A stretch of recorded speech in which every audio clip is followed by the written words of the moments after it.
In that moment, I felt it all around.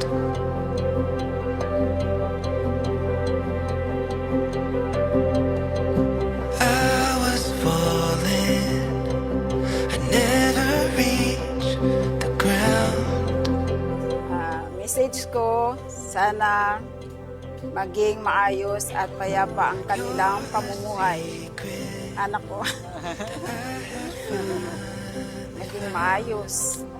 Palaging tumawag sa Panginoon. Huwag kayong mag-aaway. Oo. Mahal na mahal kita. Mahal na mahal ka namin, anak. It's always been you.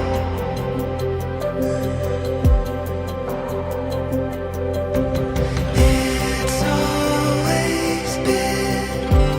always been you.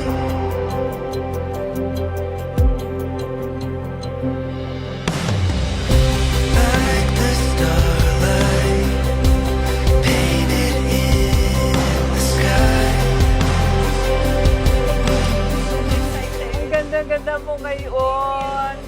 At sana lagi kang masaya katulad ngayon. At I'm happy for you. I love you. Tandaan mo yung LDR.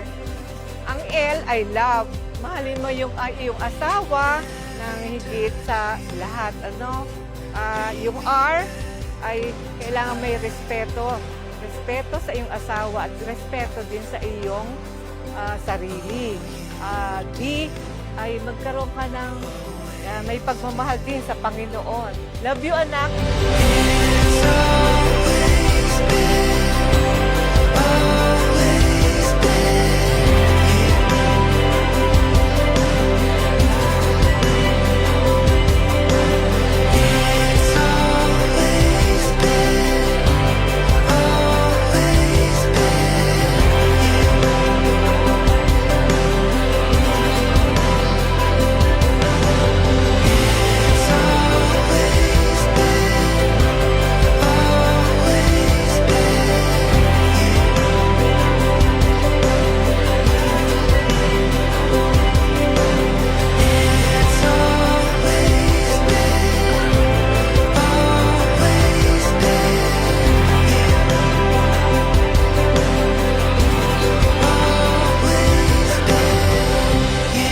Salamat nga pala sa lahat ng mga pagtsatsaga niya sa akin.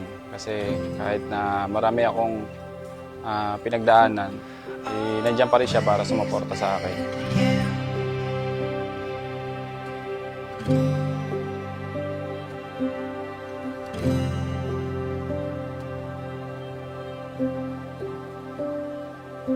You caught me off guard on the shoulders of the freeway.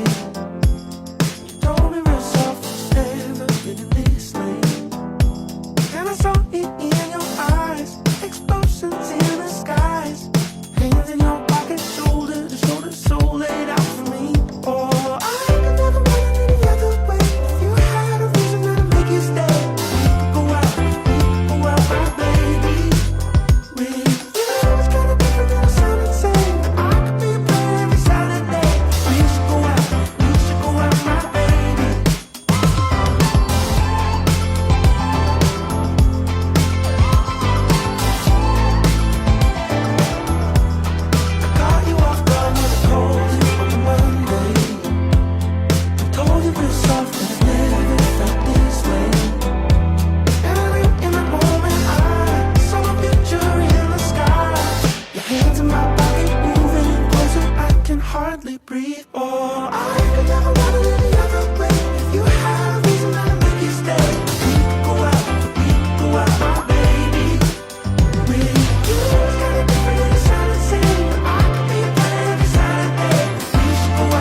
nagkakilala kami ni Jera sa work.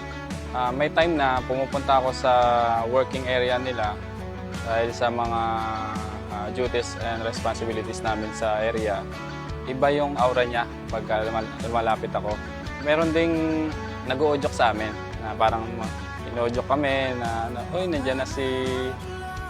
parang, kumbaga, doon nade-develop yung sa mga udyok-udyok eh. Pero that time, medyo parang mayroon na din akong nararamdaman. Nagustuhan ko na katangian sa kanya ay mapagmahal, mabait, maalalahanin, at higit sa lahat, mahal ako, pati na rin yung pamilya ko. Yun. Oras at pag-ibig mo, mas pipiliin kong ibigay lahat, pati itong aking mundo.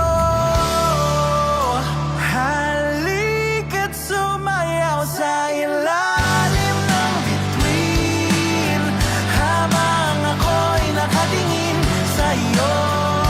Wala na akong ibang mahihiling,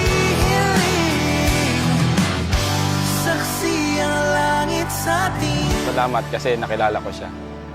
At ibinigay siya sa akin ng may kapal.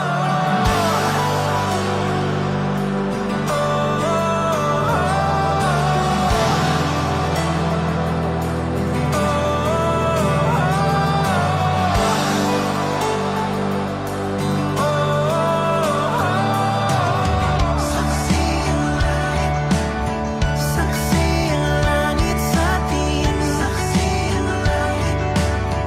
Saksi ang langit sa atin. Message ko sa kanya ay sana ay patuloy yung pagmamahalan namin sa isa't isa at maging center lang si God sa relationship namin. At palagi siyang mag-iingat kung saan man siya mapunta kasi minsan kasi hindi ko siya kasama. Kaya yun. I love you.